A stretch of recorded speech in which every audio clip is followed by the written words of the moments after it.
You're not broken. You're responding with protection. But now it's time to choose differently. Self-sabotage isn't just procrastination or laziness. It's often your nervous system trying to protect you from perceived failure, judgment, or disappointment. It's the part of you where chaos was familiar and stability felt unsafe. That's why your dreams can scare you as much as they can excite you.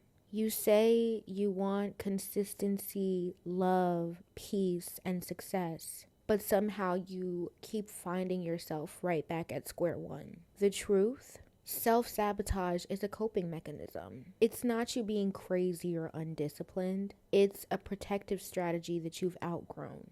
And that was a short excerpt from part 5 of my new ebook, The End of Starting Over, Your Guide to Healing, Growth, and Consistency. If you'd like to dive deeper, if that's something that you're interested in and you're ready to start taking your life more seriously, go ahead, grab a copy along with a free reset ritual that I will have linked down below in my stand store, in the description, or the show notes. Hi guys, and welcome back to another episode of This Is For the Soul, and I'm your lovely host, Brianna Shadee. On this podcast, we talk about all things mental health, personal development, spirituality, girl talk, you name it, we're going to talk about it. Today, we are diving into part 5 of the Girl Who's Tired of Starting Over series. This section is all about self-sabotage.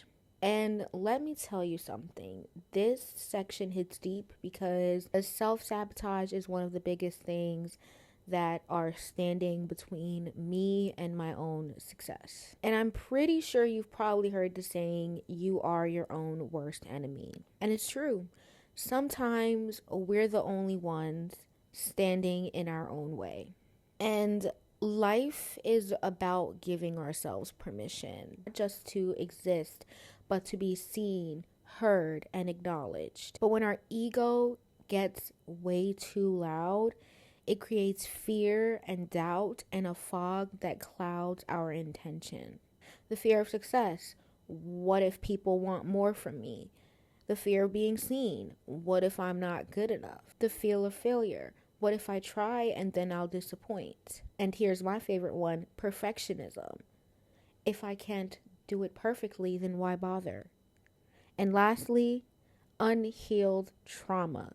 Peace feels boring, so I need chaos to feel alive. And sometimes one of the best ways to prevent self-sabotage is by being realistic with your goals. When we set intentions that are way too high, way too soon, we set ourselves up for 1, disappointment, and 2, failure. Instead, it's about creating those small, attainable steps to build your confidence and momentum over time, so that way you will stay on track and not try and push yourself off the diving board before you're ready. Now, let's talk about how self-sabotage can show up in relationships. For some people, peace and stability can feel uncomfortable.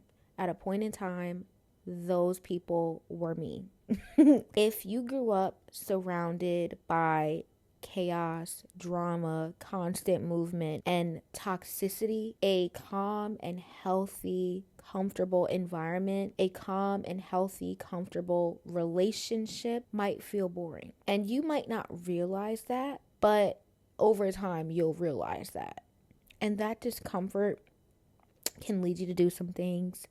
It can push you to stir up drama or create problems just to feel something familiar. Another way it can show up is through overthinking. And I know this one too well because as an overthinker, I have talked myself into a hole multiple times. And overthinking can lead to assuming the worst. And sometimes assumptions can make an ass out of me and you. So imagining scenarios that don't exist and sabotaging something good because it just feels so unfamiliar, it's a bad habit. And the truth is, Self-sabotaging, it keeps you comfortable. It wants to keep you stuck and it wants to keep you complacent. And it robs you of the opportunities, the growth, and even love when you deny yourself the chance to make mistakes and make peace with things not being so perfect. You also deny yourself the chance to learn, expand, and thrive. So, here are a few practices that can help you break free from the cycles of self sabotage. So, the first thing is self awareness. You need to notice your triggers. Once you become aware, then you can start pulling back and you can start giving your energy to things that are necessary and taking away your energy from things that are not benefiting you.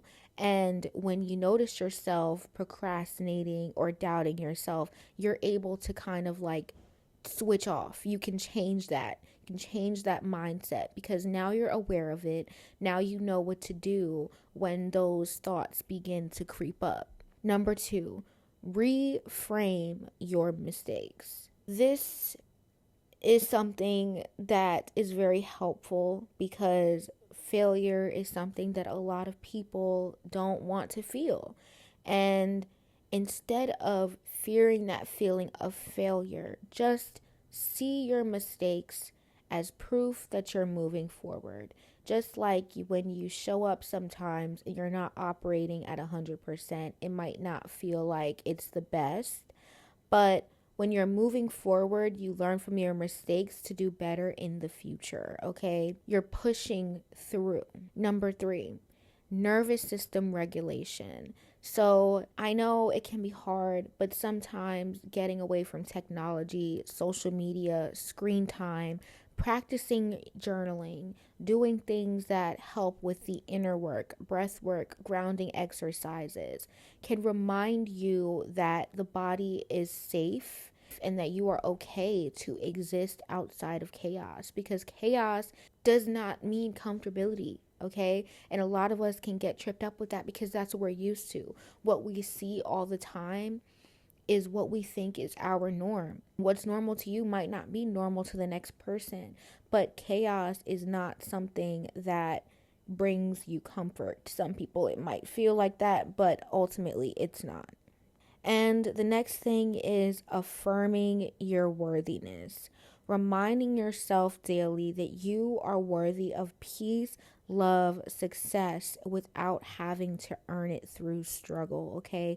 You are worthy. Whether you're doing something, whether you're not doing something, you are worthy. You don't have to sabotage yourself into you don't have to sabotage yourself into pushing yourself harder than you already are working, because if you feel like you're worthy enough, then you don't need to be doing too much. Okay, if you feel like what you're doing is enough, then you don't need to be pushing yourself further than you're already pushing yourself. Okay, because at the end of the day, self-sabotage isn't who you are. It's just a pattern that you've learned and a pattern that can be unlearned. So, I want you to ask yourself this week, because my camera is about to die, you guys, and we're about to wrap up this episode. But I want you to ask yourself this week, what would it look like if I stopped getting in my own way? What could I experience if I allow myself to trust peace instead of running from it? And just remember, at the end of the day, you're not broken. You're just ready to choose differently. You're just ready to step outside your own comfort zone. And I just want to say really quickly, thank you so much for supporting me. Don't forget to check out my ebook. Link will be down below in the description box and the show notes. This is section 5.